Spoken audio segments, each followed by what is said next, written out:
Hi band potatoes, welcome to day 9, the keys. As you can see for today, I've brought out my very special marimba. Now this is kind of like the xylophones that you have in the band room, only slightly bigger. And on top of that, we are more inclined to use yarn mallets than plastic and rubber. And yes, you do use yarn mallets on a xylophone, but in this case, we try and avoid using plastic and rubber on the marimba pretty much in its entirety. There are rare occasions where we can use rubber, but try and avoid it and only use yarn. Same goes for the vibraphone. Now, to give a little demonstration of the sounds, if you look at the top of the register up here, it will be very similar to a xylophone.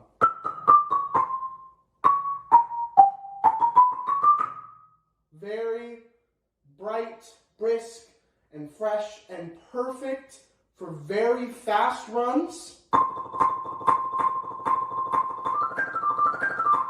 but also soft and light ballad work.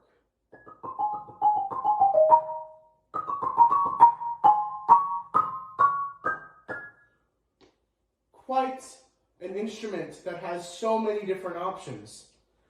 And on top of that, we'll now take a look at the middle range, which is very full and warm.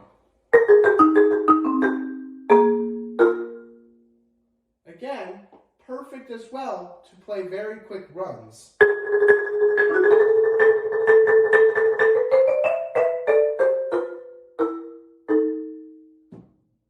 And now, going down to the bottom register, this is where the real power of the marimba sits. This is the cream de la crop of marimba.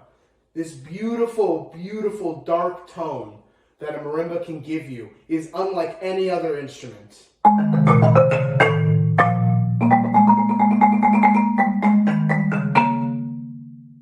So warm, so full, and that is the marimba.